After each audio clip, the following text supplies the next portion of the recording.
ओम नमो भगवते वासुदेवाय। ओम नमो भगवते वासुदेवाय। ओम नमो भगवते वासुदेवाय। ओम अज्ञानतिमिरान्धस्य ज्ञानाञ्जनशलाकया चक्षुरुन्मिलितं येन तस्मै श्रीगुरुवे नमः।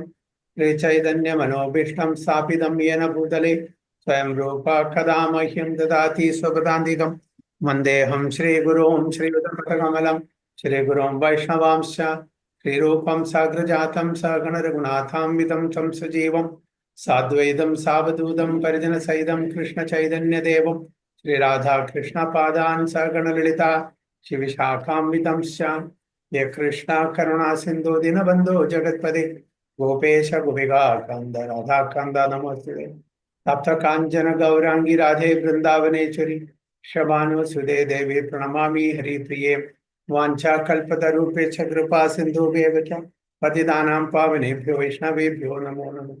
नमो ओं विष्णुपादाय कृष्णपृष्ठाय भूतले श्रीमदे भक्तिवेदान्त स्वामिनिधि नामिने नमस्ते सारस्वती देवे गौरवाणी प्रचारिणे निर्विशेष शून्यवादी पाश्चात्य देशकारि। जय श्री कृष्ण चैतन्य प्रभु नित्यानंद श्री अद्वैत गदाधर शिवासादि गौर भक्तवृंद। हरे कृष्णा कृष्ण कृष्ण हरे हरे हरे राम राम राम हरे हरे। वैराग्य विद्या निज भक्ति योगा शिक्षार्थमेक पुरुष पुराण श्री कृष्ण चैतन्य शरीरधारी कृपाम्बुदर्यस्तमहं प्रपद्ये पंचतत्वात्मकं कृष्णं भक्तरूपा स्वरूपकं भक्तावतारं भक्ताख्यं नमामि भक्तशक्तिकं। जय जय श्री चैतन्य जय नित्यानंद जय अद्वैत चंद्र जय गौर भक्त वृंद। जय जय श्री चैतन्य जय नित्यानंद जय अद्वैत चंद्र जय गौर भक्त वृंद। जय जय श्री चैतन्य जय नित्यानंद जय अद्वैत चंद्र जय गौर भक्त वृंद। हरे कृष्ण हरि ओम तत्सत। हरे कृष्ण നമ്മള്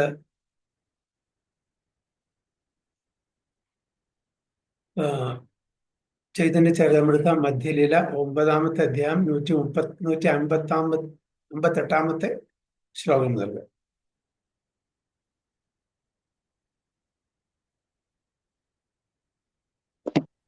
अगाध ईश्वर लीला किचु न जानी तुम्ही ये कहाँ से सत्य करी मानी।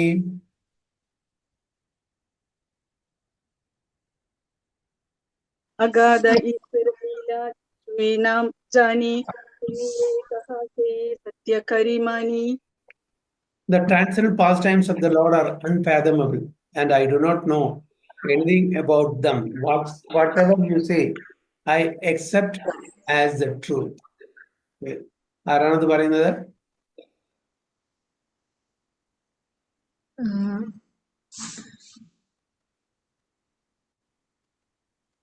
വെങ്കട്ട ഭട്ട് അല്ലേ പ്രഭു?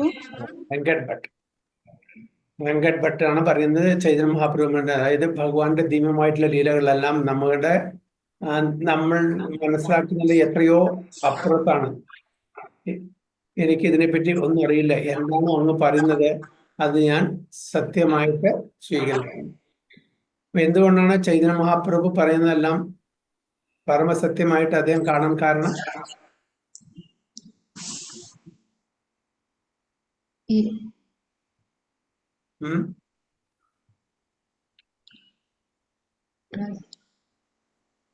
എന്താണ് അങ്ങ് പറയുന്നതെല്ലാം പരമസത്യമായിട്ട് അതിനെ സ്വീകരിക്കുന്നു. അതിന്റെ കാരണം എന്താ? ഭഗവാനെ കൃഷ്ണൻ മനസ്സിലായി അദ്ദേഹത്തിന്. ചൈതന്യ മഹാപ്രഭു ആരാണെന്ന് അദ്ദേഹം മനസ്സിലായി അല്ലേ? അപ്പൊ നമ്മൾക്ക് പ്രഭുപാദ പറയുന്നത് വേദവാക്യാണ് നമുക്ക്. കാരണം എന്താണ്? എല്ലാവരും പറയുന്നത് നമ്മൾ വേദവാക്യം എടുക്കുമോ? ഇല്ല. പ്രഭുപാദ പറയുന്നത് നമ്മൾ വേദവാക്യം എടുക്കുന്നു. എന്താ കാരണം? അദ്ദേഹം ഗുരു പരമ്പരയിൽപ്പെട്ട ഗുരു, ആത്തന്റിക് ബോണഫൈഡ് സമ്പ്രദായത്തിൽ വരുന്ന ഒരു പരമഭക്തനാണ്, ശുദ്ധ ഭക്തനാണ് അല്ലെ? അതുകൊണ്ട് ഭഗവാൻ എന്താണോ പറയാൻ ആഗ്രഹിക്കുന്നത് അതന്നെയാണ് ഗുരു പരമ്പരയിലെ എല്ലാ ആചാര്യന്മാരും പറയുന്നത്. പ്രഭുപാദ ചെയ്യുന്ന വെച്ചാൽ നമുക്ക് മനസ്സിലാക്കാൻ പറ്റുന്ന വിധത്തിൽ വളരെ സരളമായിട്ടുള്ള ഭാഷയിൽ നമുക്ക് പറഞ്ഞു തന്നു. അതാണ് പ്രഭുപാദരെ ഒരു ക്രെഡിറ്റ്. ഇന്നത്തെ കാലത്തെ ആൾക്കാർക്ക് എങ്ങനെ അത് മനസ്സിലാക്കി കൊടുക്കാം, ഏതെല്ലാം ഉദാഹരണത്തിലൂടെ ഇത് മനസ്സിലാക്കി കൊടുക്കാം എന്ന് പ്രഭുപാദിക്ക് നന്നായിട്ട് അറിയാം. അപ്പൊ അത് പ്രകാരം പ്രഭുപാദ വളരെ ഡീറ്റെയിൽ ആയിട്ട് നമുക്ക് പറഞ്ഞു തന്നു. അത് നമുക്ക് ഉൾക്കൊള്ളാൻ പറ്റി. പിന്നെ ആരെങ്കിലും എന്തെങ്കിലും പറഞ്ഞ് നമ്മൾ അക്സെപ്റ്റ് ചെയ്യും. ഇപ്പൊ നമ്മളിപ്പോ കുറേ പല ആൾക്കാരും ഈവൻ ആധ്യാത്മിക തലത്തില് വിവരമുള്ള ആൾക്കാർ ജ്ഞാനികളായിരിക്കും, പക്ഷെ നമ്മൾ ഉൾക്കൊള്ളില്ല, അത് എടുക്കില്ല. കാരണം നമുക്കറിയാം അതിൽ ചിലതെല്ലാം ശരിയാണ്, ചിലത് തെറ്റാണ്. ക്രൈറ്റീരിയ ഇല്ല. ഒരു ശുദ്ധ ഭക്തന്റെ ക്രൈറ്റീരിയ അവർ മീറ്റ് ചെയ്യുന്നില്ലെങ്കിൽ നമ്മൾ അത് അക്സെപ്റ്റ് ചെയ്യില്ല. പരമ്പരാഗതമായിട്ടല്ല അത് വരുന്നത്, സമ്പ്രദായത്തിൽ വരുന്നില്ല. അതിന്റെ ഈ സാരം, വേദങ്ങളുടെ സാരം അവർക്ക് മനസ്സിലായിട്ടില്ല. ഏതെങ്കിലും ഒരു പ്രത്യേക ഗ്രന്ഥമെടുത്ത് അതിന്റെ അടിസ്ഥാനത്തിൽ പറയും. എല്ലാ ഗ്രന്ഥങ്ങളുടെയും എല്ലാ ശാസ്ത്രങ്ങളുടെയും നിച്ചോട്, അതിന്റെ എസൻസ്, അതിന്റെ സാരം അവർക്ക് മനസ്സിലായിട്ടില്ലെങ്കിലും അറിയാം, ചില കാര്യങ്ങളൊക്കെ അറിയാം, പക്ഷെ അത് അവരുടേതായിട്ടുള്ള ആ ഊഹാപോഹത്തിന്റെ അടിസ്ഥാനത്തിൽ അവർ പറഞ്ഞു തരുന്നു. അത് സമ്പ്രദായത്തിൽ വരുന്നില്ല, ബോണഫൈഡ് അല്ല. പിന്നെ അവരുടെ ഭൗതിക തലത്തിൽ ഒരുപാട് ആഗ്രഹങ്ങളുള്ളതായിരിക്കാം. ഇതെല്ലാം ഇതിൽ ഇൻഫ്ലുവൻസ് ചെയ്യും. അപ്പൊ അതുകൊണ്ട് അവർ പറയുന്നത് നമ്മളെല്ലാം ഒന്നും ഫേസ് വാല്യൂവിന് എടുക്കില്ല. ഇവിടെ പ്രഭുപാദ എന്ത് പറയുന്നത് ഫേസ് വാല്യൂവിന് എടുക്കാൻ പറ്റും. കാരണം നമുക്കറിയാം പ്രഭുപാദ സ്വന്തം നിക്ഷിപ്ത താല്പര്യത്തിന്റെ അടിസ്ഥാനത്തിലല്ല പറയുന്നത്. പ്രഭുപാദിക്ക് പണത്തിന്റെ ആവശ്യമില്ല, പേരും പ്രശസ്തിയുടെ ആവശ്യമില്ല. പ്രഭുപാദിക്ക് ഒരേ ആഗ്രഹമുള്ളൂ, ആ ഒരു കമ്പേഷൻ, ഒരു കോസ്റ്റ്ലെസ് മേഴ്സി. മറ്റുള്ളവരിലേക്ക് എങ്ങനെയെങ്കിലും ഈ കൃഷ്ണാവബോധം എത്തിക്കണം എന്നുള്ള ആ ഒരു അനുകമ്പ മാത്രമേ ഉള്ളൂ. അല്ലാണ്ട് സ്വന്തം പേഴ്സണൽ ഇൻട്രസ്റ്റ് അവിടെ കാണുന്നില്ല, അജണ്ട ഇല്ല. മറ്റു പല ആൾക്കാർക്കും ആധ്യാത്മിക തലത്തിലാണ് പറഞ്ഞു തരുന്നെങ്കിലും കൂടിയിട്ട് അവർക്ക് ഒരു പേഴ്സണൽ അജണ്ട ഉണ്ടായിരിക്കും. അതുകൊണ്ടാണ്. അപ്പൊ ഇവിടെ ചൈതന്യ മഹാപ്രഭു ആരാണെന്ന് വെങ്കടഭട്ടന് മനസ്സിലായി. അതുകൊണ്ട് അങ്ങ് എന്താണോ പറയുന്നത് അത് ഞാൻ സ്വീകരിക്കുന്നു. ഇതെല്ലാം എന്റെ മനസ്സിലാക്കാൻ പറ്റുന്നതിൽ എത്രയോ അപ്പുറത്താണത്. എനിക്കും അതൊന്നും എൻ്റെ ബുദ്ധി ഉപയോഗിച്ചിട്ട് വിശകലനം ചെയ്ത് ഇത് മനസ്സിലാക്കാനുള്ള കഴിവില്ല. അത് അങ്ങ് എന്താണോ പറയുന്നത് അത് ഞാൻ സ്വീകരിക്കും. അങ്ങനെ അർജുനൻ ഒരുപാട് ചോദ്യങ്ങൾ ഭഗവാനോട് ചോദിച്ചു, അല്ലെ? അവസാനം മനസ്സിലായി ഇതൊന്നും ഒരു കാര്യമില്ല, ഇത് ഞാൻ കേൾക്കുന്നത് പരമദിവ്യോത്തമ പുരുഷന്റെ ഡയറക്റ്റ് ആണ്. അദ്ദേഹം എന്താണ് പറയുന്നത് അത് ഞാൻ സ്വീകരിക്കുന്നു, അല്ലെ? യഥാചസി തഥാഗു. ഇവിടെ പറയുന്നത് this is the way to understand the truth about the supreme personality of God. After hearing the Bhagavad Gita Arjuna said the very much the same thing. ആണ് ഭഗവത്ഗീതയില് എല്ലാം കേട്ടിട്ട്, എല്ലാ നിർദ്ദേശങ്ങളും കേട്ടിട്ട് അർജുനൻ ഭഗവാനോട് തന്നെ പറഞ്ഞത് സർവമേതം മൃതം മന്യേ യന്മാം വദസി കേശവ നഹിതേ ഭഗവാൻ വ്യക്തിം വിദുർ ദേവാനദാനവ. ഓ Krishna, I totally accept as truth all that you have told me. Neither the demigods nor the demons, O Lord, can understand your personality. സർവമിതം Ritham മന്യേ. ഞാൻ അങ്ങനെ എന്താണ് പറയുന്നത് അത് അതേപടി ഞാൻ സ്വീകരിക്കുന്നു. അന്യ ദേവി ദേവതമാർക്കോ അല്ലെങ്കിൽ അസുരന്മാർക്കോ അങ്ങേ പറ്റിയിട്ട് 100% ഗ്രാഹ്യമില്ല, അറിവില്ല. അപ്പൊ അതുകൊണ്ട് അങ്ങ് ഡയറക്റ്റ് എന്നെ എന്താണോ നിർദ്ദേശിക്കുന്നത് ഞാൻ സ്വീകരിക്കുന്നു. It is not possible to understand the truth about the pastimes of the Lord simply by using our own logic. നമ്മളുടെ യുക്തി ബുദ്ധി ഇതൊന്നും ഉപയോഗിച്ചിട്ട് നമുക്ക് ഭഗവാന്റെ കാര്യങ്ങളെ മനസ്സിലാക്കാൻ പറ്റില്ല. എന്തുകൊണ്ട് മനസ്സിലാക്കാൻ പറ്റില്ല? ഒരുപാട് ബുദ്ധിമാന്മാരുണ്ട്. നമ്മളുടെ സ്വന്തം ബുദ്ധി അല്ലെങ്കിൽ യുക്തി ഉപയോഗിച്ചിട്ട് നമുക്ക് ഭഗവാനെ എന്തുകൊണ്ട് മനസ്സിലാക്കാൻ പറ്റില്ല? എന്താണ് കാരണം? നമുക്ക് ഇംപെർഫെക്റ്റ് സെൻസസ് ആണ്. ഓക്കെ, നാല് ന്യൂനതകൾ ഉണ്ടാവല്ലോ പ്രഭു. കമ്മിറ്റിംഗ് മിസ്റ്റേക്ക്, അത് മനസ്സിലാക്കാനുള്ള ഇതില്ല നമുക്ക്. Committing mistakes. ഓക്കെ, ആ 4 കാര്യങ്ങൾ നമ്മൾ അതിലും അപ്പുറം ഭഗവാൻ അതീന്ദ്രിയനാണ്. ഭഗവാൻ അതീന്ദ്രിയനാണ്. ഓക്കെ, അതല്ലാതെ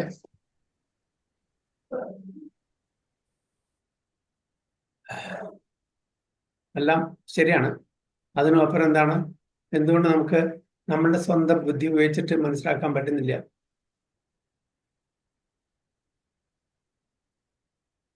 നമ്മൾ ഭഗവാനെ സറണ്ടർ ചെയ്താലേ നമുക്ക് ഭഗവാൻ അത് മനസ്സിലാക്കാൻ പറ്റുള്ളൂ. അതെ, അതാണ് നമുക്ക് നമ്മുടെ ആത്മസമർപ്പണമാണ്. ഓക്കെ, സേവാഭാവന അത് വേണം. നമ്മളുടെ എത്ര കണ്ട് നമുക്ക് പാപങ്ങൾ പാപഭാണ്ഡം ബാക്കിയുണ്ടോ, അതനുസരിച്ച് നമ്മളുടെ ഇത് നമ്മൾ മനസ്സിലാക്കാനുള്ള ബുദ്ധി കുറയും. അതുകൊണ്ടാണ് പല ആൾക്കാരും ഈശ്വരനെ മാനിക്കാത്തത്, ഈശ്വരനെ വിശ്വസിക്കാത്തത്, ഈശ്വരനെ അക്സെപ്റ്റ് ചെയ്യാത്തത്. കാരണം അത്രയും പാപങ്ങൾ അവരെ എഴുതുന്നുണ്ട്. ആ ശുദ്ധീകരണം സംഭവിച്ചിട്ടില്ല. നമ്മളുടെ ഒരു ശുദ്ധീകരണം അല്ലേ, നമ്മളുടെ പ്യൂരിഫിക്കേഷൻ നടക്കുന്നതനുസരിച്ച് നമുക്ക് ഭഗവാനുള്ള ആ ഫെയ്ത്ത്, വിശ്വാസം, ശ്രദ്ധ കൂടിക്കൊണ്ടിരിക്കും.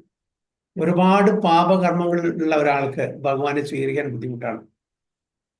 അപ്പൊ എങ്ങനെ നമ്മളുടെ പ്യൂരിഫിക്കേഷൻ നടക്കുന്നോ അതനുസരിച്ച് നമ്മളുടെ ആ ഫെയ്ത്ത്, ഭഗവാനുള്ള ശ്രദ്ധ, വിശ്വാസം കൂടിക്കൊണ്ടിരിക്കും.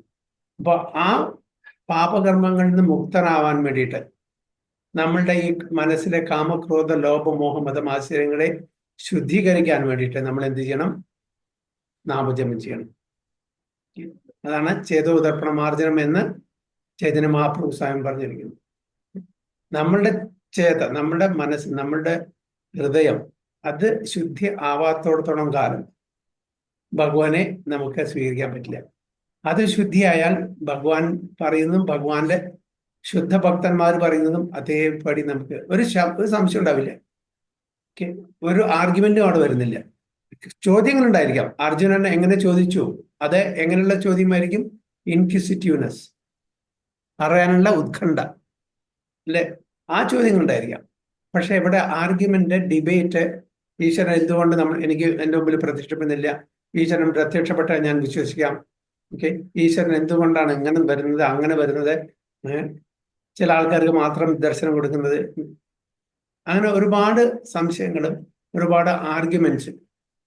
ഈശ്വരൻ എന്താണ് കറുത്തത്, എന്താണ് വെളുത്തത്, എന്താണ് നീല, ഈശ്വരൻ ഉണ്ടോ, ഈശ്വരന് എങ്ങനെയാണ് ഒരു മനുഷ്യരൂപം കൊടുക്കാൻ പറ്റുന്നത്, ഒരുപാട്. അതായത് എല്ലാം നമ്മുടെ വേദഗ്രന്ഥങ്ങളുടെ പല ആചാര്യന്മാരും ഇതിനെ ശരിക്കും, എസ്പെഷ്യലി ഭക്തി വേദാന്താസ്,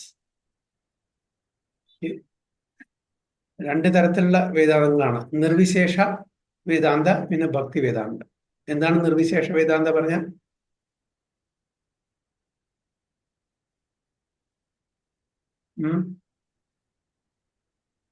അത് മായാവാദ ഫിലോസഫി ആണോ പ്രഭു? ജ്ഞാനികളുടെ മാർഗം നിർവിശേഷ വേദാന്ത. അപ്പൊ ഭക്തി വേദാന്ത ഭക്തന്മാരിൽ നിന്ന് നമുക്ക് കിട്ടുന്ന അറിവ്, അത് നമുക്ക് അക്സെപ്റ്റ് ചെയ്യാൻ പറ്റും. നമ്മുടെ പ്യൂരിഫിക്കേഷൻ നടക്കണം. നമ്മുടെ സ്വന്തം യുക്തി, ബുദ്ധി ഇതൊന്നും ഉപയോഗിച്ചിട്ട് നമുക്ക് ഭഗവാനെ മനസ്സിലാക്കാൻ പറ്റില്ല. Except the authority. അതിന് അതോറിറ്റി ആരാണെന്ന് അത് ആദ്യം നമ്മൾ മനസ്സിലാക്കണം. നമ്മളോട് പറയുന്നത്, it's not possible to understand the truth about the past times of the lord simply by using our own logic, argument and academic education. ചില ആൾക്ക് എനിക്ക് PhD ഡിഗ്രി ഉണ്ട്, എനിക്ക് ഭഗവാനെ മനസ്സിലാക്കാൻ ഇല്ല. അതൊന്നും ക്രൈറ്റീരിയ അല്ല. ഇപ്പോൾ ഫോർ എക്സാമ്പിൾ ഭക്തി സിദ്ധാന്ത സരസ്വതി ഗോസ്വാമി മഹാരാജിന്റെ സ്പിരിച്വൽ മാസ്റ്റർ ആരാണ്?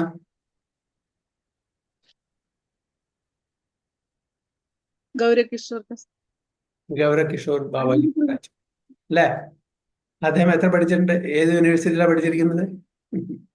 ഏത് കോളേജിലാണ് പഠിച്ചിരിക്കുന്നത്? അദ്ദേഹത്തിന്റെ ക്വാളിഫിക്കേഷൻ എന്താണ്?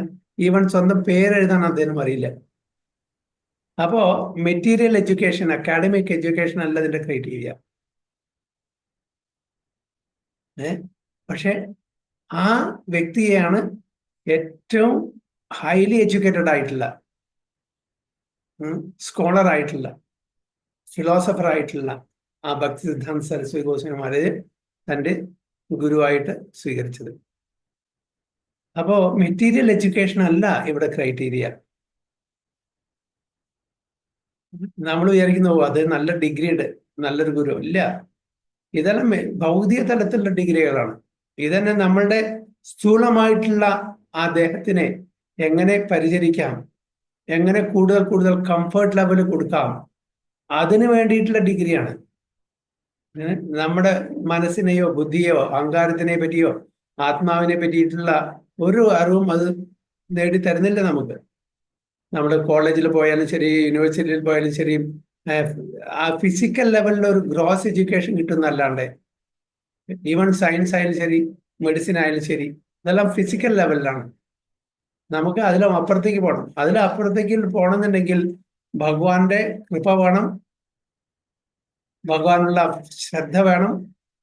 എന്നാൽ മാത്രം ഭഗവാന്റെ അല്ലെങ്കിൽ ഭഗവാന്റെ ശുദ്ധഭക്തന്മാരുടെ ആ ഒരു കൃപാകടാക്ഷം ഉണ്ടെങ്കിൽ മാത്രമേ നമുക്ക് ആ അറിവ് തരുള്ളൂ. അല്ലാണ്ട് സ്കൂളിലും കോളേജിലും പോയാലും ഈ അറിവ് കിട്ടില്ല. ബ്രഹ്മാവിന് ആ യോഗ്യത ഉണ്ടായിരുന്നു അല്ലെ? അതുകൊണ്ടാണ് ബ്രഹ്മാവിന്റെ ഹൃദയത്തിലേക്ക് ഭഗവാൻ ആ ജ്ഞാനം പകർന്നു കൊടുത്തത്. തേനെ ബ്രഹ്മ ഹൃദയാദി കവയെ, ബ്രഹ്മാവിന്റെ ഹൃദയത്തിലേക്ക് അത് പകർന്നു കൊടുക്കാൻ കാരണം. അതേപോലെ നമുക്കും ആ ശ്രദ്ധ, ഈ പരമ്പരയിലും സമ്പ്രദായത്തിലും ആചാര്യന്മാരിലും നമുക്ക് ആ ശ്രദ്ധ, പൂർണ്ണമായിട്ടുള്ള വിശ്വാസം ഉണ്ടെങ്കിൽ നമുക്കും ഇത് വളരെ ഈസി ആയിട്ട് കിട്ടാൻ പറ്റും. പക്ഷെ നമുക്ക് ഇപ്പോഴും നമ്മളുടെ കൽമശങ്ങൾ, അനർത്ഥങ്ങൾ ഒരുപാടുണ്ട്. പ്യുവറല്ല നമ്മള്. We are not pure at heart. അപ്പൊ അതുകൊണ്ട് ആ ഡിഗ്രി അനുസരിച്ചിട്ടാണ് നമ്മൾക്ക് കിട്ടുന്ന അറിവ്. നമ്മൾ എത്രത്തോളം പ്യുവർ ആവുന്നു, അപ്പൊ അത്രത്തോളം നമ്മുടെ ഈ അറിവും ഭഗവാനുള്ള വിശ്വാസം കൂടുന്നു. So we must receive bona fide information from the supreme personality of godhead, just as Arjuna received information when Krishna spoke the Bhagavad Gita. We have to accept the Bhagavad Gita or any other Vedic literature in good faith. അവിടെ എന്താണ്? ശ്രദ്ധ. These Vedic literatures are the only source of knowledge about the Lord. We must understand that we cannot comprehend the absolute truth by the speculative process. എന്താണ് speculative process?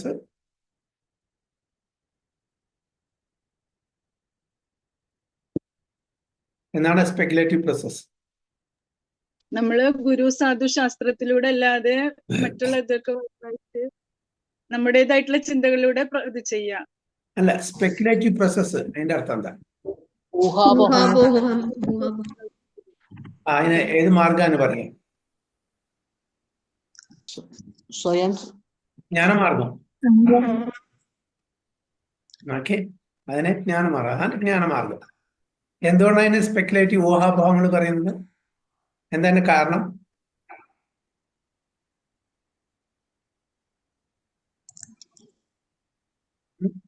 ഊഹാപോഹം. ജ്ഞാനമാർഗത്തിനെ ഞാൻ നേരത്തെ പറഞ്ഞു, നിർവിശേഷ വേദാന്തം അല്ലെ? അതിന്റെ പ്രോസസ് അസെൻഡിങ് പ്രോസസ്സാണ്.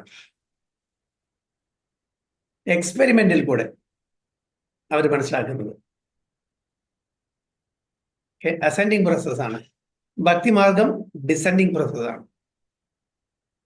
ഭക്തി നമ്മുടെ ഗുരു പരമ്പര സമ്പ്രദായം അവരെന്താണ് പറയുന്നത് അതിനെ സ്വീകരിക്കുന്നു. ഇപ്പൊ ഗുരു, അതായത് അർജുനനോട് ഭഗവാൻ എന്താണ് പറഞ്ഞത് അർജുനൻ സ്വീകരിച്ചു. ഇല്ലല്ല, എനിക്ക് വിശ്വാസമില്ല, ഞാനത് പ്രൂവ് ചെയ്യട്ടെ, ഞാൻ എക്സ്പെരിമെന്റ് ചെയ്യട്ടെ, ഒരു പരീക്ഷണം ചെയ്യട്ടെ, എന്നിട്ടേ ഞാൻ ഇതിനെ സ്വീകരിക്കൂ, അക്സെപ്റ്റ് ചെയ്യൂ എന്ന് പറഞ്ഞാൽ അതെന്താണ് മാർഗം? അത് സ്പെക്കുലേറ്റീവ് പ്രോസസ്സാണ്. ഇപ്പൊ സയൻസ് സ്പെക്കുലേറ്റീവ് പ്രോസസ്സാണ് അല്ലേ? ഹരേ കൃഷ്ണ പ്രഭു, ഒരു ഡൗട്ട് ചോദിക്കട്ടെ. പല മാർഗത്തിലൂടെ ഭഗവാനിൽ എത്താ പറയുന്നില്ലേ പ്രഭു എത്താം നമ്മള് ഭഗവത്ഗീതയില്? അപ്പൊ അതില് ജ്ഞാനമാർഗം അങ്ങനെ അങ്ങനെ ഉണ്ടല്ലോ. അപ്പൊ അത് ആ ജ്ഞാനമാർഗത്തിൽ നിന്ന് നമ്മൾ ഭക്തിമാർഗത്തിലെത്തണം. ഒരു സ്റ്റെപ്പിംഗ് സ്റ്റോൺ ആണ് ഇതെല്ലാം. കർമ്മമാർഗം, ജ്ഞാനമാർഗം, ധ്യാനമാർഗം, ഭക്തിമാർഗം. ഈ ഭക്തിമാർഗത്തില് മറ്റെല്ലാ മാർഗങ്ങളും ഉണ്ട്. അപ്പൊ വെറും ജ്ഞാനം കൊണ്ട് ഭഗവാനിലേക്ക് എത്തില്ല, വെറും കർമ്മം കൊണ്ട് ഭഗവാനിൽ എത്തില്ല. അതിൽ ഭക്തിയും കൂടി ചേരുമ്പോഴേ അവിടെ എത്തുള്ളൂ. ജ്ഞാനമാർഗത്തിലുള്ളവർക്ക് അപ്പൊ ഗുരു ഉണ്ടാവില്ലേ പ്രഭു? ജ്ഞാനമാർഗത്തിൽ എത്തിയിരിക്കും ഭഗവാനിലേക്ക് എത്തില്ല, ഗുരു ഉണ്ടായിരിക്കും. ഗുരു ഇല്ല എന്ന് പറയുന്നില്ല, അവർക്ക് ഭഗവാനിലേക്ക് എത്തില്ല എന്നാ പറയുന്നത്. അവര് ബ്രഹ്മത്തിൽ ചെന്ന് ചേരും. അവിടുത്തെ ചെയ്തുള്ളൂ, പാർഷ്യൽ അണ്ടർസ്റ്റാൻഡിങ് ഉണ്ടാവും. ഓക്കെ, അവരും ട്രാൻസെൻഡന്റലിസ്റ്റ് ആണ്, പക്ഷെ അവരുടെ അണ്ടർസ്റ്റാൻഡിങ് ഇൻകംപ്ലീറ്റ് അണ്ടർസ്റ്റാൻഡിങ് ആണ്. പാർഷ്യൽ ബ്രഹ്മൻ റിയലൈസേഷൻ മാത്രമേ ഉള്ളൂ. ഭഗവാനിലേക്ക് എത്താനുള്ള വഴി അവിടെ പറയുന്നത്. അപ്പോൾ സ്പെക്യുലേഷൻ എന്ന് പറഞ്ഞാൽ നമ്മുടെ സയൻസിന്റെ പ്രോസസ്സാണ്. ഏകദേശം അവർക്ക് ഗുരുവുണ്ട്, അവരും വേദങ്ങൾ തന്നെ പഠിക്കുന്നത്, പക്ഷേ അവരുടെ അണ്ടർസ്റ്റാൻഡിങ് ഇൻകംപ്ലീറ്റ് അണ്ടർസ്റ്റാൻഡിങ് ആണ്,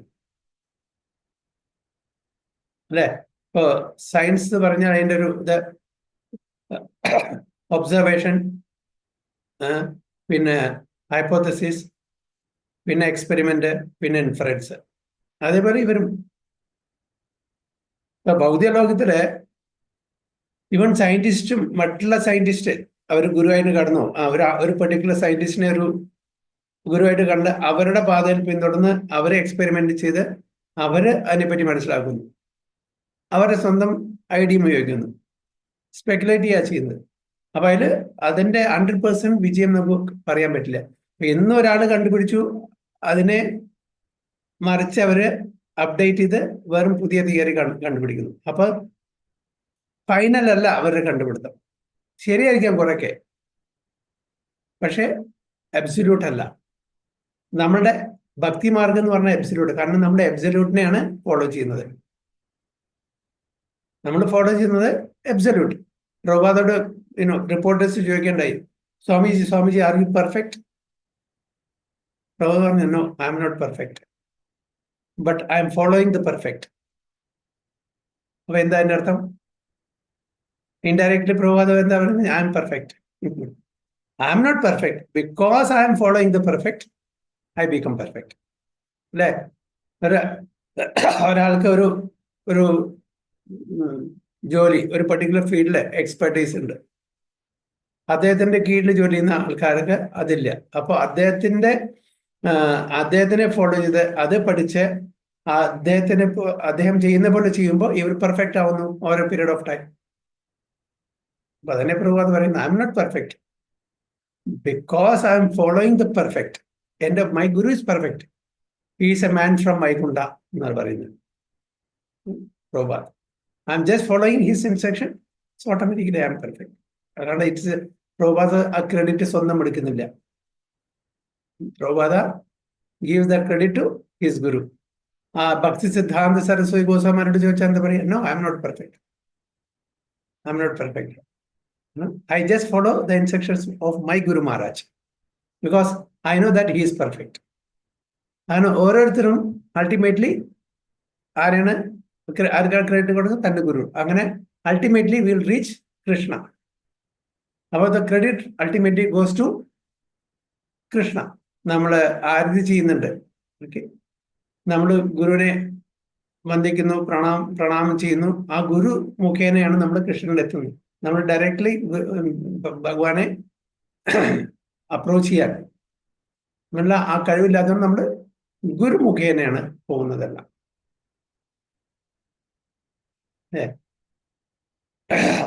അപ്പൊ ഗുരു ശിഷ്യബന്ധം എപ്പോഴും ഉണ്ടായിരിക്കും. അത് ഇവിടെ ഈവൺ നമ്മൾ ഗോലോക വൃന്ദാവനത്തിൽ പോയാലും നമുക്ക് ഗുരുവുണ്ട്.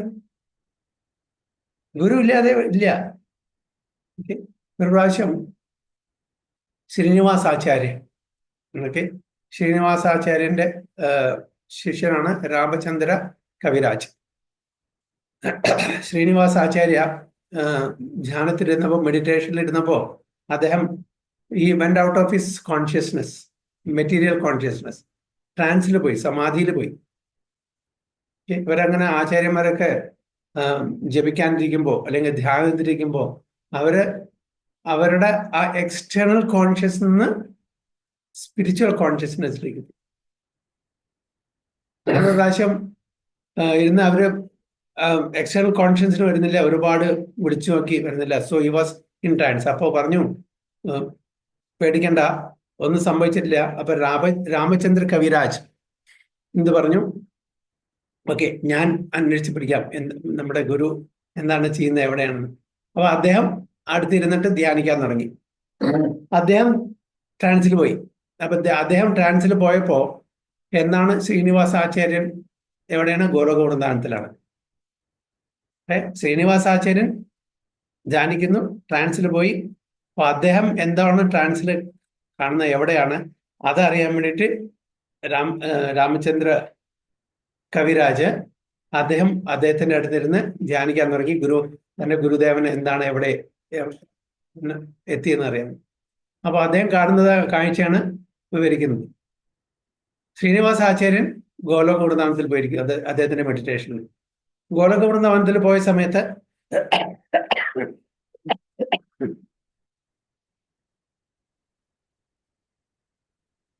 അവിടെ രാധാറാണിയും ഗോപികമാരും മഞ്ചരിമാരും എല്ലാം കൂടിയിട്ട് വാട്ടർ സ്പോർട്ടിങ് ചെയ്യുന്ന സമയത്ത് രാധാറാണിയുടെ നൂപുരം തന്നതോ ഇതോ ഏതോ സംഗതി, നൂപുരാണോ അതോ ഈ തലയിലൊരു ഇതല്ലേ, എന്തായാലും പറയാ, അതെന്തോ ഒരു ഓർണമെന്റ്, അത് വെള്ളത്തിൽ പോയി. എല്ലാവരും തെരയാണ്. നൂപുരായിരിക്കുന്നു, എല്ലാവരും തെരയാണ്. അപ്പൊ ഇത് തെരയാൻ പോകുമ്പോൾ ശ്രീനിവാസാചാര്യൻ തെരയാൻ പോയി. എല്ലാവരും തെരയണ സമയത്ത് അതെ. അപ്പൊ രാമചന്ദ്ര കവിരാജ് ഇത് കണ്ടു, തന്റെ ഗുരുനാഥനും തെരയാണ്, അപ്പൊ ഞാനും അദ്ദേഹത്തിനെ അസിസ്റ്റ് ചെയ്യട്ടെ എന്നിട്ട് അദ്ദേഹം തെരയാൻ തുടങ്ങി. എന്നിട്ട് അവസാനം കിട്ടിയത് ആർക്കാണ്?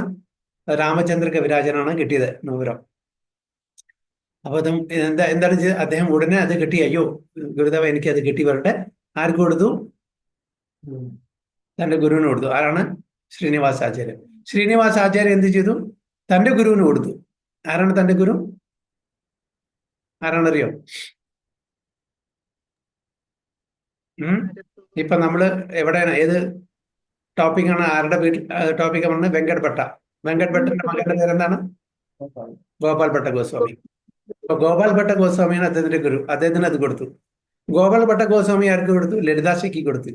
ലളിതാസഖി ആർക്ക് കൊടുത്തു? അത് രാധാറാണിക്ക് കൊടുത്തു. രാധാറാണി ഭയങ്കര ഹാപ്പിയായി. അപ്പൊ വേണമെങ്കിൽ രാമചന്ദ്ര കവിരാജന് ഡയറക്റ്റ് രാധാറാണിക്ക് കൊടുക്കാൻ കൊടുത്തു ഇല്ല. അപ്പൊ ആ ഒരു തന്റെ ഗുരു പരമ്പരയിൽ കൂടെ പോയി. ഓക്കെ, രാമചന്ദ്ര കവിരാജ്, ശ്രീനിവാസാചാര്യ ഗോപാൽ ഭട്ട് ലളിതാസഖി ആർക്ക് കൊടുത്തു? രാധാറാണിക്ക് വളരെ സാധമായി. എന്നിട്ട് രാധാറാണി ഉപഹാരമായിട്ട് ആ സന്തോഷത്തിന് താൻ കടിച്ചിട്ടുള്ള ആ പാൻ പ്രസാദമായിട്ട് ആർക്ക് കൊടുത്തു? ലളിതയ്ക്ക് കൊടുത്തു. ലളിതാസഖി ഗോപാൽ ഭട്ട ഗോസ്വാമി കൊടുത്തു. ഗോപാൽ ഭട്ട ഗോസ്വാമി ശ്രീനിവാസാചാര്യക്ക് കൊടുത്തു. ശ്രീനിവാസാചാര്യ അതേപോലെ രാമചന്ദ്ര കവിരാജും ആ സമയത്ത് ട്രാൻസിൽ നിന്ന് എക്സ്റ്റേണൽ കോൺഷ്യസ്നെസ്സിൽ വന്നു. അപ്പൊ അവരുടെ കയ്യില് എന്തുണ്ട്? പാനുണ്ട്.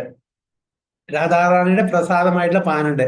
അത് രാമചന്ദ്ര രവിഖാനും കവിരാജിന് കൊടുത്തു.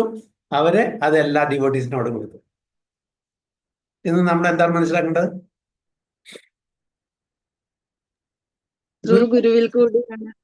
ഗുരു പരമ്പര സിസ്റ്റം അല്ലേ? അപ്പൊ നമുക്ക് ഡയറക്റ്റ് അപ്രോച്ച് ഇല്ല.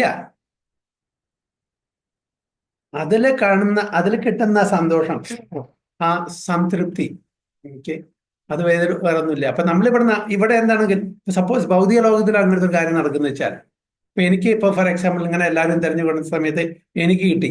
ഓക്കെ, വലിയൊരു രാജാവിന്റെ ഒരു രത്നമായിട്ടുള്ള മോതിരമാണ്, രത്നം വെച്ചിട്ടുള്ള മോതിരമാണ് എനിക്ക് കിട്ടിയത്. ഞാൻ എന്താ ചെയ്യുക? നേരെ ഓടിയിട്ട് രാജാവിന്റെ അടുത്ത് കൊണ്ടു കൊടുക്കും. രാജാവിന്റെ എനിക്ക് എന്താ പറയാ, പാരിതോഷങ്ങളും മറ്റും കിട്ടാൻ വേണ്ടിയിട്ട് ഞാൻ ആർക്കെങ്കിലും കൊടുക്കുമോ? വേറെ വല്ലതും അതിൻ്റെ ഇടയിൽ ഇല്ല, ഡയറക്റ്റ് പോകും. അതാണ് ഭൗതിക ലോകം ആധ്യാത്മിക ലോകം തമ്മിലുള്ള വ്യത്യാസം. അപ്പൊ നമ്മളുടെ ക്രെഡിറ്റ് നമ്മളുടെ ചെയ്തല്ല, ഇത് നമ്മളുടെ ക്രെഡിറ്റില്ല, അത് തന്റെ ഗുരുവിന്റെ കമ്പാഷൻ കാരണമാണ്. ഗുരുവിന്റെ ആ കൃപാകടാക്ഷമാണ് നമ്മൾ എന്തെങ്കിലും ചെയ്യുന്നത്, എന്തെങ്കിലും ഇവിടെ ചെയ്യുന്ന തോന്നുന്നുണ്ടെങ്കിൽ അത് എന്റെ കഴിവല്ല, അത് ഗുരുവിന്റെ കഴിവാണ്. ഗുരു എംപവർ ചെയ്യുന്നതുകൊണ്ടാണ് എനിക്ക് ചെയ്യാൻ പറ്റുന്നത് നമ്മൾ മനസ്സിലാക്കണം. അപ്പോ സ്പിരിച്വൽ വേൾഡിലും ഗുരു ഉണ്ട് എന്നാണ് പറയുന്നത്. So we have to accept the Bhagavad Gita or any other Vedic literature in good faith. These Vedic literatures are the only source of knowledge about the Lord. we must understand that we cannot comprehend the absolute truth by the speculative process. ഇപ്പൊ speculative പ്രോസസ്സിലൂടെ നമുക്ക് ഇതൊന്നും മനസ്സിലാക്കാൻ പറ്റില്ല. കാരണം speculative പ്രോസസ്സിൽ എന്താണ്, incomplete understanding ആണ്. അതും ട്രാൻസെൻഡന്റലാണ്, പക്ഷെ ഇറ്റ് ഈസ് ഇൻകംപ്ലീറ്റ്. ഭഗവാനെ മനസ്സിലാക്കണമെന്നുണ്ടെങ്കിൽ ഭക്തിമാർഗത്തിൽ എത്തണം. ഭക്തിമാർഗം ഇത് എല്ലാം ഉണ്ട്. അതിൽ കർമ്മമുണ്ട്, ജ്ഞാനമുണ്ട്, ധ്യാനമുണ്ട്, എല്ലാം ഉണ്ട്. ഇതാണ് പറയുന്നത്. മോരെ പൂർണ്ണ കൃപ കൈല ലക്ഷ്മി നാരായണ താണ്ഡ്ര കൃപയ പൈനു ത്വമാര ചരണ ദർശന. മോരെ പൂർണ്ണ കൃപ കൈല ലക്ഷ്മി നാരായണ താണ്ഡ്ര കൃപയ പൈനു ത്വമാര ചരണ ദർശന. നമ്മള് ഏതിലാണ് നമ്മള് രാമചന്ദ്ര ഒരു പാട്ടില്ലേ, ഏതാണ് ഞാൻ പറഞ്ഞത്, സംഗമകെ രാമചന്ദ്ര സംഗമകെ നരോത്തമദാസ, ഏതാണ് ഏതിലാണ്? ശ്രീകൃഷ്ണ ശ്രീകൃഷ്ണ ചൈതന്യ പ്രഭു അല്ലേ, ദയാപരമോരേ. അത് വായിച്ചോ. അതില് രാമചന്ദ്ര കവിരാജൻ പറയുന്നില്ലേ, രാമചന്ദ്ര സംഘം, ഈ രാമചന്ദ്ര കവിരാജാണത്.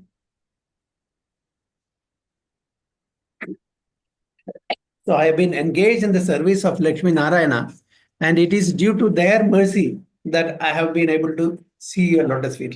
Okay. എന്താണ് ഇവിടെ വെങ്കടഭട്ട് പറയുന്നത്? അതായത് ഞാൻ ലക്ഷ്മി നാരായണ സേവ ചെയ്തുകൊണ്ടിരുന്നു. അതുകൊണ്ട് അവരുടെ കൃപാകടാക്ഷം കൊണ്ടാണ് എനിക്ക് അങ്ങയുടെ ഈ പാദങ്ങള് ദർശിക്കാനുള്ള ആ ഒരു ഭാഗ്യം വന്നു ചേർന്നത് എന്നാണ് പറയുന്നത്.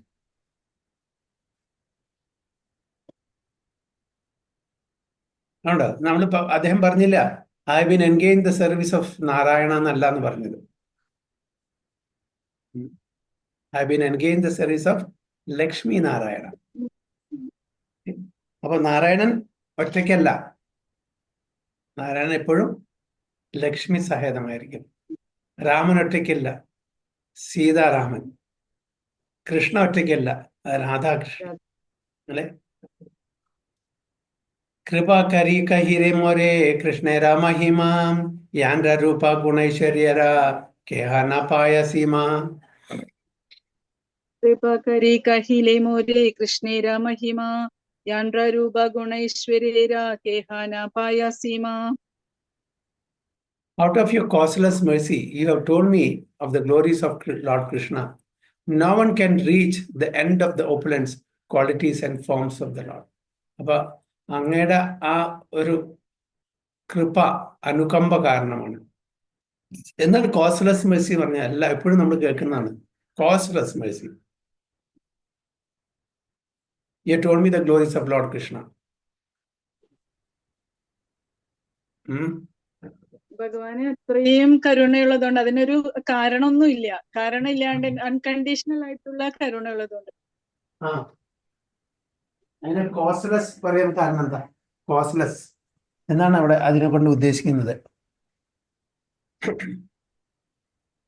ഭഗവാന് കൃപ കൊടുക്കാൻ ഒരു കാരണമില്ലാണ്ട് തന്നെ കൃപ കൊടുക്കണം, അതാണോ പ്രഭു?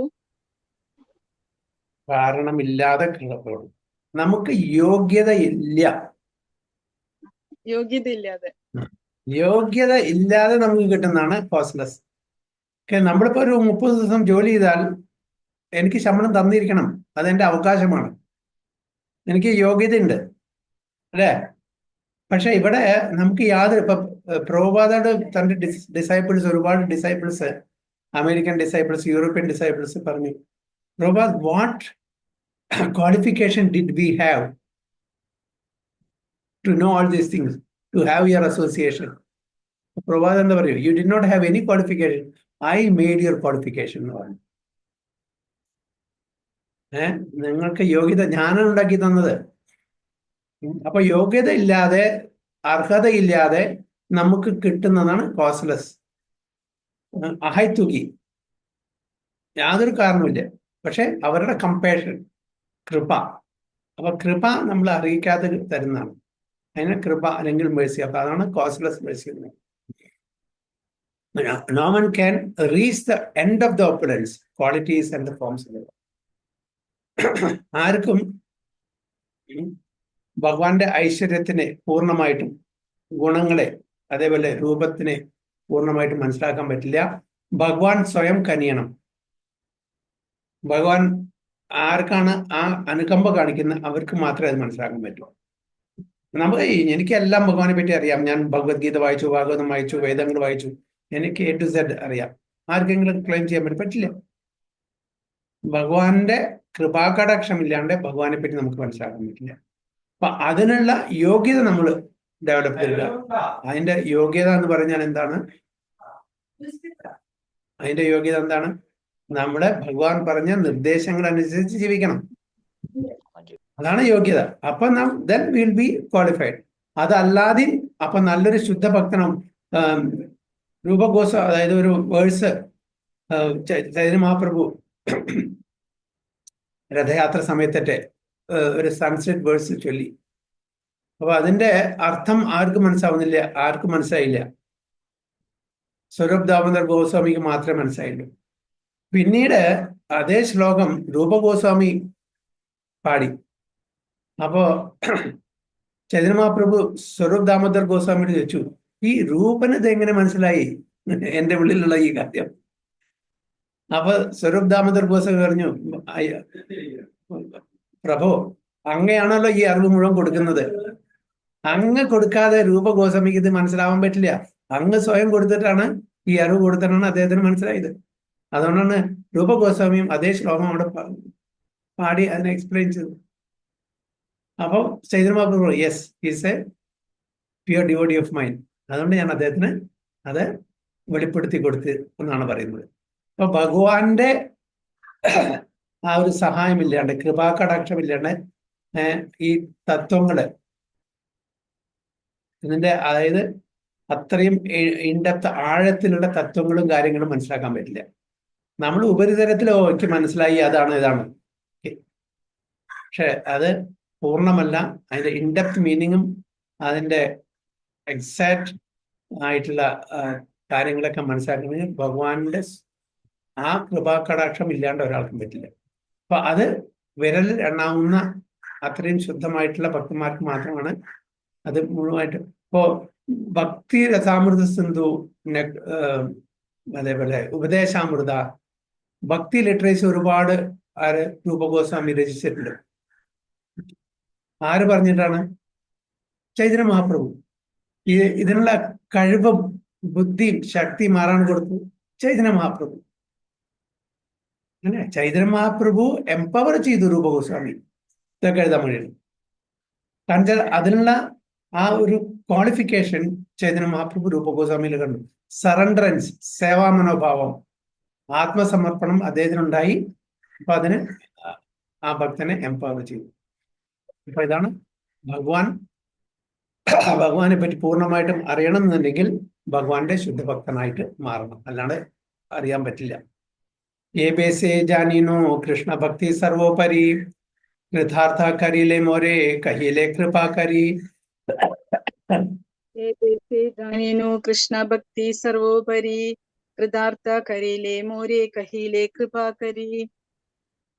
I can now understand that devotional service unto Lord Krishna is the supreme form of worship. Out of your causeless mercy, you have made my life successful simply by explaining the facts. വീണ്ടും വെങ്കട് ഭട്ട ഗോസ്വാമി എന്താണ് പറയുന്നത്? Out of your costless mercy. അപ്പോൾ ഇപ്പൊ എനിക്ക് മനസ്സിലായി, അതായത് കൃഷ്ണഭക്തിയാണ് ഏറ്റവും ഉന്നത തലത്തിലുള്ള ആ ഒരു പ്രക്രിയ, ആരാധനാ പ്രക്രിയ. അത് എങ്ങനെ മനസ്സിലായി? After your costless mercy. അങ്ങയുടെ ആ കൃപാകടാക്ഷം കൊണ്ടാണ് എൻ്റെ ജീവിതവും സക്സസ്ഫുൾ ആയത്. ഇതൊക്കെ എല്ലാം വിവരിച്ചു തന്നപ്പോൾ എനിക്ക് മനസ്സിലാക്കാൻ കഴിഞ്ഞത്.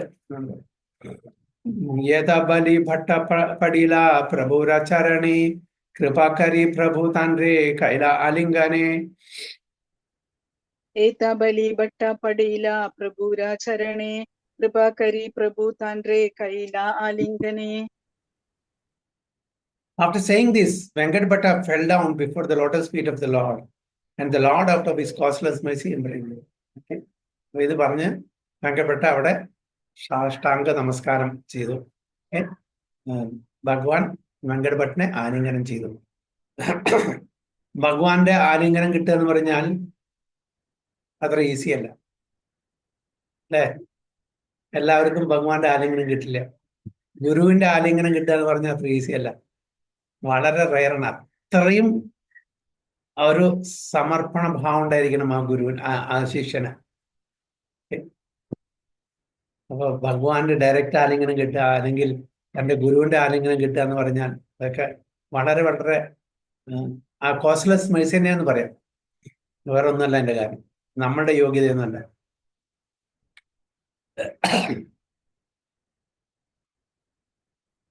മായപ്പൂരിലെ സ്ഥലം കിട്ടിയിട്ട് മറ്റേ ഇദ്ദേഹത്തിന് കമാൽ കൃഷ്ണ ഗോസ്വാമി മഹാരാജ്, ഓക്കെ, അദ്ദേഹം ന്യൂസ് കൊണ്ടുവന്നു. രാത്രി 12 മണിയായിട്ടേ ഓക്കെ ഡോക്യുമെന്റ് കൊടുന്നു. അവിടുത്തെ രജിസ്ട്രേഷൻ കഴിഞ്ഞ് സ്ഥലം വെസ്കോന്റെ പേരിൽ രജിസ്ട്രേഷൻ. വളരെ ബുദ്ധിമുട്ടുള്ള അന്ന് 19-20 പൈസ ഉള്ളൂ. ഓക്കെ, അമേരിക്കൻ ബോഡി ആളായിട്ടുള്ള ബംഗാളിൽ പോയിട്ട് മായാപ്പൂർ പോയിട്ട് ബംഗാളികളായിട്ട് സംസാരിച്ച് ഈ പ്ലോട്ട് മേടിച്ച് അതിൻ്റെ ഡീഡൊക്കെ ഇതെല്ലാം രജിസ്ട്രേഷൻ കഴിഞ്ഞ് പ്രഭുപാദയുടെ അടുത്ത് വന്ന് കൊടുക്കാണ്. പ്രഭുപാദ ഉടനെ എടുത്തിട്ട് ഈ ന്യൂസ് കിട്ടിയ ഉടനെ പ്രഭുപാദ കമാൽ കൃഷ്ണ ഗോസ്വാമിനെ ആലിംഗനം ചെയ്തു. അതാണ്, അതൊക്കെ വളരെ റയറായിട്ട് കിട്ടുന്ന ഇതാണ്.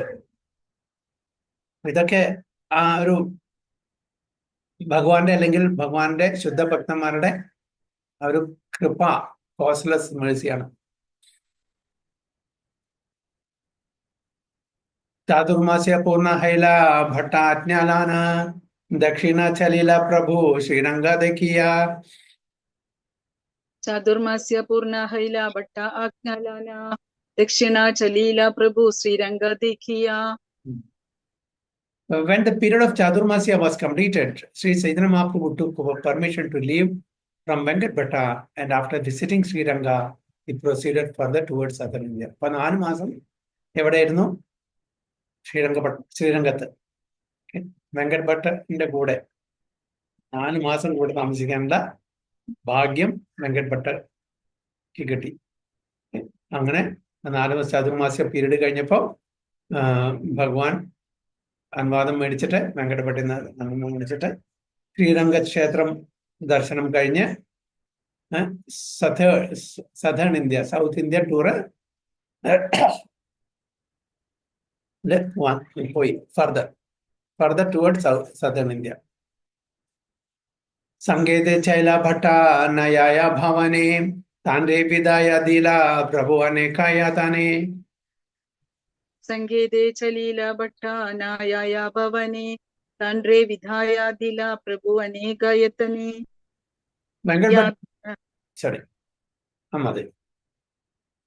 Venkat Bhatta did not want to return home, but also wanted to go with the Lord. It was with great endeavor that Sri Chaitanya Mahaprabhu bade him farewell. അതായത് ആത്മാവും പരമാത്മാവും തമ്മിലുള്ള ആ ഒരു ബന്ധം പുനഃസ്ഥാപിക്കപ്പെടുമ്പോൾ വിട്ടുപോകാൻ വളരെ ബുദ്ധിമുട്ടാണ്.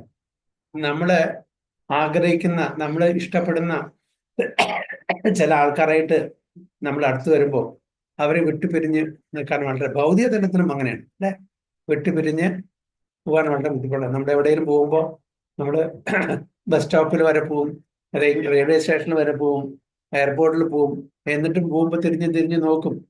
അങ്ങനെ അത്ര വേദന. അപ്പോ ആ ജീവാത്മാവും പരമാത്മാവും അകന്ന്, നമ്മുടെ ഉള്ളിലുണ്ട് പരമാത്മാവ്, എങ്കിലും കൂടിയിട്ട് ഒരു ഫിസിക്കൽ ഒരു യൂണിയൻ അതിന്ന് വിട്ടുപോകുമ്പോഴുള്ള ആ ദുഃഖം അല്ലെ, അത് സഹിക്കാൻ പറ്റില്ല. ഒരുപാട് അദ്ദേഹം ആഗ്രഹിച്ചു ഭഗവാന്റെ കൂടെ പോകാൻ വേണ്ടിയിട്ട്. ഈവൻ പുരിയിൽ നിന്ന് എത്ര ഭക്തന്മാരാണ് ചൈതന്യ മഹാപ്രഭുവിന്റെ കൂടെ പോകാൻ തയ്യാറായത്. ഒരു നിമിഷം കൂടി ചൈതന്യ മഹാപ്രഭുവിന്റെ ആ വിരഹം സഹിക്കാൻ പറ്റില്ല. അങ്ങനെ ഒരുപാട് ആഗ്രഹിച്ചു. അപ്പൊ ഇവിടെ വെങ്കട് ഭട്ടവും ഒരുപാട് ആഗ്രഹിച്ചു അറ്റ്ലീസ്റ്റ് ഭഗവാന്റെ കൂടെ പോകാമെന്ന്. വളരെ ബുദ്ധിമുട്ടോട് കൂടിയിട്ടാണ് അദ്ദേഹത്തിനോട് യാത്ര പറഞ്ഞു എന്ന് ഇവിടെ പറയുന്നു. പ്രഭുരവിയോഗ ഭട്ട ഹൈല ചേതന ഏ രംഗ ലീലാകാരേ സചീരാനന്ദന. പ്രഭുരവിയോഗേ ഭട്ട ഹൈല ചേതന ഏ രംഗലീലാകാരേ സചീരാനന്ദന. When he did so, Venkat Bhatta fell down unconscious. അദ്ദേഹം യാത്ര പറഞ്ഞ് പിരിഞ്ഞപ്പോ വെങ്കട് ഭട്ട മാർച്ചപ്പെട്ട് വീണു.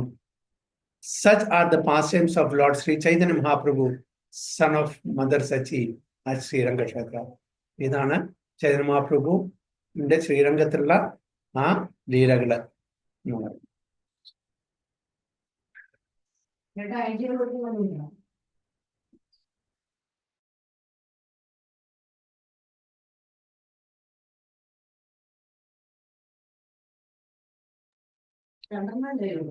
ഋഷഭ പർവ്വതേ ചലി ഐല ഗൗരഹരി നാരായണ ധേക്കില താൻകാനാതി സ്തുതികാരി. ഋഷഭ പർവ്വതേ ചലി ഐല ഗൗരഹരി Narayana ദേഖില Tanha നതി സ്തുതികരി. When the Lord arrived at Rishabha Hill, he saw the temple of Lord Narayana and offered obeisances and various prayers. എവിടെ എന്താണ് ഋഷഭ ഹില്ലിന്റെ പ്രത്യേകത?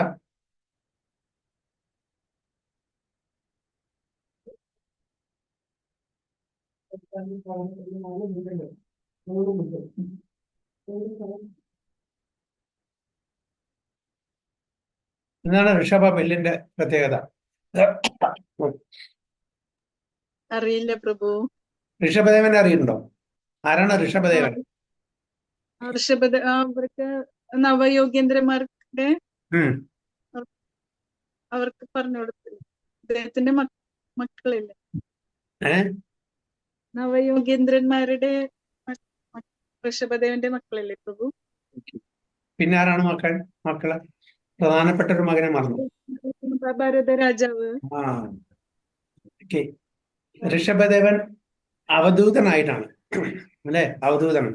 അവധൂതന്മാർക്ക് എന്തെങ്കിലും നിയമങ്ങളോ റൂൾസ് ആൻഡ് റെഗുലേഷൻ പാലിക്കേണ്ട ആവശ്യമുണ്ടോ? സുഖദേവ് ഗോസ്വാമി ഒരു അവധൂതനായിരുന്നു അല്ലെ? നഗ്നനായിട്ട് ജനിച്ച ഉടനെ നഗ്നനായിട്ട് പോയി 16-ാമത്തെ ഒരു വയസ്സിൽ. അതുപോലെ ഋഷഭദേവനും അവധൂതനായിരുന്നു. അവർക്ക് ഭൗതിക തലത്തിലുള്ള യാതൊരു നിയമങ്ങളും അവരെ ബാധിക്കുന്നില്ല. അവർ ഭൗതിക തലത്തിന് എത്രയോ അപ്പുറത്താണ്. അവർ ഈ ഭൗതിക ലോകത്തിലേ അല്ല ജീവിക്കുന്നത്. അവർ ടോട്ടലി ഭഗവാനില് അലിഞ്ഞ് ആ ഭഗവത് ഭക്തിയോടുകൂടി നടക്കുന്ന ആൾക്കാരാണ്. യാതൊരു ബന്ധമില്ലാത്ത. അവരെ നമ്മൾ അനുകരിക്കാൻ പാടുമോ? അനുകരിക്കാൻ പാടുമോ? ഇല്ല. അവരുടെ ടീച്ചിങ്സ് നമുക്ക് അനുസരിക്കാം. ഋഷഭദേവൻ ടീച്ചിങ്സ് അല്ലേ? ഭരത മഹാരാജനും ബാക്കി എല്ലാവർക്കും ടീച്ചിങ്സ് പറഞ്ഞു കൊടുക്കുന്നു. അത് നമുക്ക് അനുസരിക്കാം. അത് പ്രകാരം നമുക്ക് ജീവിക്കാൻ പറ്റും. നമ്മളുടെ പഞ്ചതത്വനും ഒരു അവധൂതനുണ്ട്. ആരാണ്?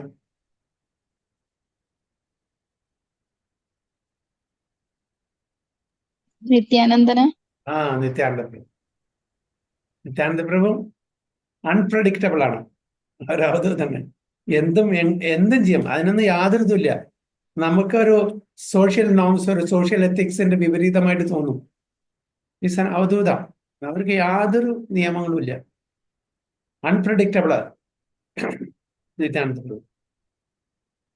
ഋഷഭദേവൻ ഇവിടെ ഋഷഭ ഹില്ലാണ് അദ്ദേഹത്തിന്റെ അന്ത്യം അവസാനം നടന്നിരിക്കുന്നത്. When the Lord arrived at Rishabha Hill, he saw the temple of Lord Narayana and offered obeisances and various prayers. Rishabha Hill, Anagada Malaya Parvata എന്നാണ് ഇതിൽ പറഞ്ഞിരിക്കുന്നത്. Anagada Malaya Parvata lies 12 miles north of Madurai city. അതേ സിറ്റിയിൽ നിന്ന് 12 mile north ആയിട്ടാണ്. In the district of Madurai in southern Tamil Nadu. It is one of the mountains known as Kutakachala. Nearby Rishabha Hill is the forest where Lord Rishabdeva burned himself to ashes. അദ്ദേഹം സ്വയം ദേഹം ത്യജിച്ച സ്ഥലമാണത്. അതാണ് ഋഷഭ. ഈ സമ്പ്രദായത്തിൽ വരുന്ന ഒരു സെക്ട് ഉണ്ട്. ആരാണത്? ഋഷഭദേവനെ ഫോളോ ചെയ്യുന്ന ഒരു പെർട്ടിക്കുലർ സെക്ട് ഉണ്ട് നമ്മളുടെ സനാതന ധർമ്മത്തിൽ. മഹാവീരൻ. അവരുടെ പിൻഗാമികൾ എന്താണ്? ഏത് മതമാണ് അവർ ഫോളോ ചെയ്യുന്നത്? ജൈനമതം. അത് ഋഷഭദേവനാണ്. പരമാനന്ദ അവതാരമല്ലായിരുന്നോ പ്രഭു? ഭഗവാന്റെ 24 അവതാരത്തില് ഭഗവാന്റെ ഒരു അവതാരമാണ് ഋഷഭദേവൻ.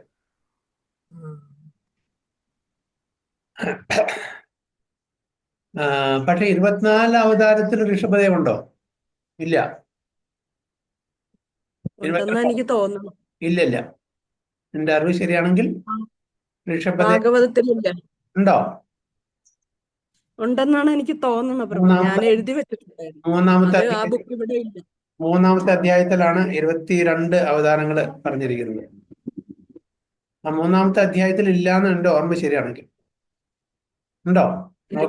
24 അവതാരം അല്ലേ? 22. അതെയോ? 22. ഞാൻ ആ ബുക്കിന്റെ നാസിക്കില ഞാനൊരു ബുക്കിൽ എഴുതി വെച്ചിട്ടുണ്ട്. അതായത് വായിച്ചു നോക്കിയാൽ മതി. അതായത് ഇത് വായിച്ചാൽ നമുക്ക് അറിയാൻ പറ്റും. എന്റെ ഓർമ്മയിൽ ഇല്ല, ചിലപ്പോൾ ഉണ്ടാവാൻ. പ്രഭു ഒന്ന് ചെക്ക് ചെയ്ത് നോക്കാം. ഋഷഭദേവനും അവതാരമാണ്, പക്ഷെ ഈ 22 എനിക്ക് ഓർമ്മയില്ല. എനിവേ നോക്കാം. പരമാനന്ദ പുരി തഹാൻ രഹേ ചതുർമാസ സുനി മഹാപ്രഭു കേല Puri ഗോസാനി രപാസ. പരമാനന്ദപുരി ചതുർമാസ ശുനി Mahaprabhu ഗേല Puri ഗോസാനി രപാശ. Paramananda Puri had stayed at Rishabha Hill during the 4 months of the rainy season, and when Sri Chaitanya Mahaprabhu heard this, he immediately went to see him. ആരാണ് പരമാനന്ദപുരി? ഈശ്വരപുരിയുടെ ഗുരുവാണോ പ്രഭു? അല്ലല്ല, ഗോഡ് ബ്രദറോ? ഗോഡ് ബ്രദർ അല്ലേ? പരമാനന്ദപുരി ഋഷഭ ഹില്ലില് 4 മാസം ചൈതന്യമാസത്തില് താമസിച്ചിരുന്നു. ഇതും ആ സമയത്ത് ഇത് മനസ്സിലാക്കിയപ്പോ ചൈതന്യ മഹാപ്രഭു ഉടനെ അദ്ദേഹത്തിനെ കാണാൻ പോയി എന്ന് പറയുന്നു. പൂരി ഗോസാനീര പ്രഭു കൈല ചരണ വന്ദന പ്രേമേ പൂരി ഗോസാനി താൻറെ കൈല ആലിംഗന. പുരി ഗോസാനീര പ്രഭു കൈല ചരണ വന്ദന പ്രേമേ പുരി ഗോസാനി താൻറെ കൈല ആലിംഗന. Upon meeting Paramananda Puri, Sri Chaitanya Mahaprabhu offered him all respects, touching his lotus feet, and Paramananda Puri embraced the Lord in ecstasy. Appo Paramananda Puriye kanda unne Chaitanya Mahaprabhu ennaanu offered him all respects. കാരണം തന്റെ ഗുരുവിന്റെ God brother ആണ്, ഗുരുവിന് തുല്യമാണ്. അപ്പൊ പരമാനന്ദ Puri in return എന്ത് ചെയ്തു? ആലിംഗനം ചെയ്തു. ആരെ? ചൈതന്യ മഹാപ്രഭുവിനെ. ഹരേ കൃഷ്ണ. തൃതീയ സ്കന്ധത്തിലെ 8ാമത്തെ ഇതായിട്ട് പറയുന്നുണ്ട് പ്രഭു ഋഷഭദേവൻ. അതെ, 8ാമത്തെ. Hare Krishna. Thank you mataji. Thank you. तीन दीना प्रेमे दोन्हे कृष्ण कथा रंगे से विप्र घरे दोन्हे राहे का संगे. दीना दीना प्रेमे दोन्हे कृष्ण कथा रंगे से विप्र घरे दोन्हे रहे एक संगे. Sri Chaitanya Mahaprabhu stayed with Paramananda Puri in the Brahmana's house where he was residing. The two of them passed 3 days discussing topics of Krishna. അപ്പം പരമാനന്ദ പുരിയുടെ കൂടെ ചൈതന്യ മഹാപ്രഭു 3 ദിവസം അങ്ങനെ ഭഗവത് ലീലകള് ആ വിഷയത്തിനെ പറ്റി സംസാരിച്ചിട്ട് അവര് കഴിച്ചുപോയി. ഭക്തന്മാർ തമ്മിൽ കണ്ടാൽ അവർക്ക് എന്താണ് സംസാരിക്കാനുള്ളത്? ഭഗവാന്റെ കാര്യങ്ങൾ അല്ലെ? സ്റ്റോക്ക് മാർക്കറ്റ് എന്താണ്, ഓക്കെ, ഈ പൊളിറ്റിക്സ് എന്താണ്, ആ പൊളിറ്റിക്സ് ഒന്നും അവർക്ക് സംസാരിക്കാനില്ല. അവർക്ക് ഒരേ ഒരു കാര്യമുള്ളൂ. പുരി ഗോസാനി ബലെ ആമി യാബ പുരുഷോത്തമേ പുരുഷോത്തമ ദേക്കി ഗൗഡേ യാബ ഗംഗാ സ്നാനേ. പുരി ഗോസാനി ബലെ Ami യാബ പുരുഷോത്തമേ Purushothama ദേഖി ഗൗഡേ യാബ Ganga സ്നാനേ. Paramananda Puri informed Sri Chaitanya Mahaprabhu that he was going to see Purushottama at Jagannath Puri. After seeing Lord Jagannath there, he would go to Bengal to bathe in the Ganges. അപ്പോൾ ചൈതന്യ മഹാപ്രഭുവിന് പരമാനന്ദപുരി പറഞ്ഞു, ഞാൻ എവിടേക്ക് പോവാണ്?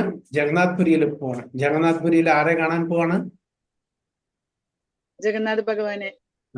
Purushothama. After seeing Lord Jagannath, he would go to Bengal to bathe in the Ganges. അതിനുശേഷം ബംഗാളിലെ ഗംഗയിലെ സ്നാനം ചെയ്യാൻ പോകുമെന്ന് പറയുന്നു. പ്രഭു കഹേ തുമി പൂന ഐഷ നീലാചാലേ ആമി സേതു ബന്ധ ആയിത്തെ ആശിബ അല്പകാലേ. പ്രഭു കഹേ തുമി പുന ഐസ നീലാചലേ ആമി സേതു ബന്ധ ഹൈത്തെ ആസിബ അല്പകാലേ. Chaitanya Mahaprabhu then told him, please return to Jagannath Puri, for I will return there very soon from Rameshwara Sedubandhana. അപ്പൊ ചൈതന്യ മഹാപ്രഭു പരമാനന്ദപുരിയോട് പറഞ്ഞു, അതായത് ഞാൻ സേതുബന്ധൻ കണ്ടിട്ട് തിരിച്ച് ജഗന്നാഥ് പുരി പോവും, അതുകൊണ്ട് നിങ്ങൾ അവിടെ പോയിട്ട് തിരിച്ച് ജഗന്നാഥ് പുരിയിൽ വരണം. അപ്പൊ ജഗന്നാഥ് പുരിയിലെ പരമാനന്ദപുരി ഉണ്ടായിരുന്നു കുറെ കാലം. അപ്പോൾ ചൈതന്യ മഹാപ്രഭു ജഗന്നാഥ് പുരിയിൽ തിരിച്ച് സൗത്ത് ഇന്ത്യൻ യാത്ര കഴിഞ്ഞിട്ട് തിരിച്ചെത്തുമ്പോഴേക്കും പരമാനന്ദപുരിയും എല്ലാവരും വരും. അപ്പോൾ ഒരുപാട് ഡിവോട്ടീസ് ഉണ്ടായിരുന്നു. എസ്പെഷ്യലി നവദ്വീപിൽ നിന്ന് എല്ലാ വർഷവും 4 മാസം ഡിവോട്ടീസ് വരും രഥയാത്ര സമയത്ത്. അപ്പൊ എല്ലാ ഡിവോട്ടീസും ബംഗാളിൽ നിന്ന്, നവദ്വീപിൽ നിന്ന് എല്ലാ ഡിവോട്ടീസും 4 മാസം ജഗന്നാഥ് പുരിയില് ചൈതന്യ മഹാപ്രഭുവിന്റെ കൂടെ ഉണ്ടായിരുന്നു.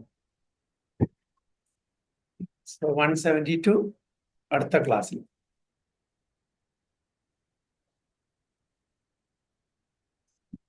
ഓക്കെ, നമ്മൾ എന്ന് തുടങ്ങിയത് 158. 158. കൃഷ്ണ വാഞ്ചാകൽപതരുഭ്യശ്ച കൃപാസിന്ധുഭ്യവ ച പതിതാനാം പാവനേഭ്യോ വൈഷ്ണവേഭ്യോ നമോ. അനന്തകോടി വൈഷ്ണവതിക്ക് ജയ. ചില പ്രഭുപാദ് की जय, गुरु महाराज की जय. हाय गो प्रेमानंदे हरि हरि. ओके, हरे कृष्णा. ഹരേ കൃഷ്ണ. हरे कृष्णा. ഗൂഗിളില് 15-ാമത്തെ